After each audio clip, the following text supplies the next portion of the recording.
Maria, Lorelai, Alyssa, Pizza, Woodruff. Marco, We are Beyond the Stars. Woo! This is Maria, Lorelai, and Alyssa, and we are Beyond the Stars, coming at you from PHS. Today's episode is about the planets in retrograde. Lorelai is going to get into that with us. Retrogrades are when a planet that has a faster orbit than Earth is passed by Earth in orbit. The planet appears to be moving backwards in a loop, and sometimes even looks like it is stopped completely, but it's just an optical illusion. All planets retrograde, but most people have only heard of the Mercury retrograde. Wait, I thought only the inner planets went into retrograde. That's actually a common misconception. All planets go into retrograde, but we can only see the inner planets do so. For example, while Neptune still retrogrades, we will never see it in our lifetime, while planets like Mercury can retrograde several times in a year. Speaking of Mercury, what are the planets in order? So the planets are actually categorized into two different sections. The 4 inner planets and the 4 outer planets. The inner planets are Mercury, Venus, Earth, and Mars. The outer planets are Jupiter, Saturn, Uranus, and Neptune. These 8 planets, their moons, and other small things like stars make up the solar system. The 8 planets rotate on their axis and orbit the sun at different speeds, depending on their distance from it. An axis is an imaginary line about which a body rotates. Speaking of stars, what even is one? A star is a celestial object made up of glowing plasma spheroid that is kept together by gravity. In simpler terms, a star is an exploding ball of burning gas held together by gravity. What about the moons?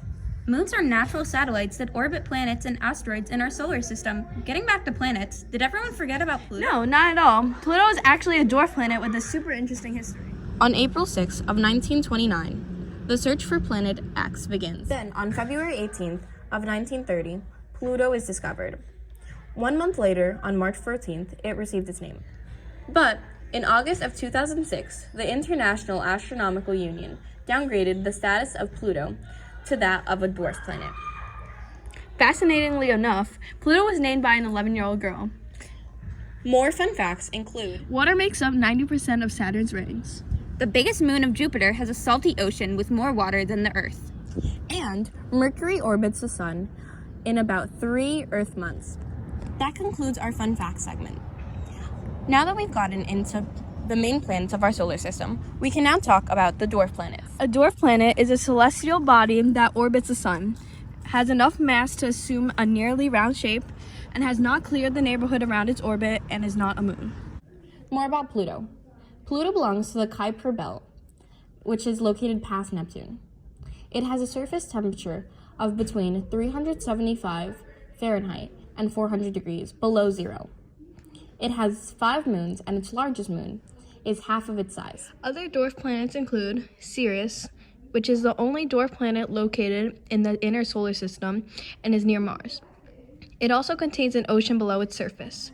It was first spotted in 1801 by Giuseppe Piazza. It was once considered to be an asteroid. Eris is the largest known dwarf planet and is 3 times farther from the sun than Pluto. It was discovered in January of 2005, being one of the first to be classified as a dwarf planet, and was one of the reasons Pluto was demoted to a dwarf planet. Another dwarf planet includes Makemake, which has its own moon. It also belongs to the Kuiper Belt, though it is smaller than Pluto. It takes around 305 Earth years for it to make a complete orbit around the sun. It was discovered in 2005 and is named for a deity of the Rapa Nui people. Before its name of Makemake, it was called 2005 FY9. That's it for a dwarf planet segment. Now, Alyssa, do you want to get into the joke segment for us? Of course. Maria, why did the sun go to school? I don't know. You tell me. To get brighter.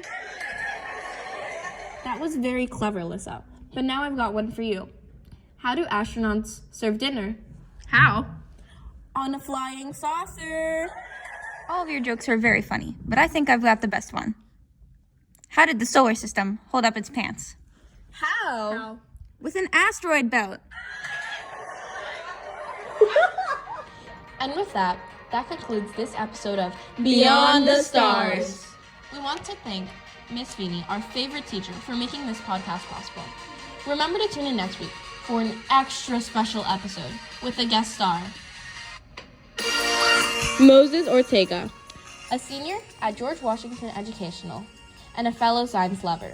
This is Maria, Alyssa, And War. signing off. Meow!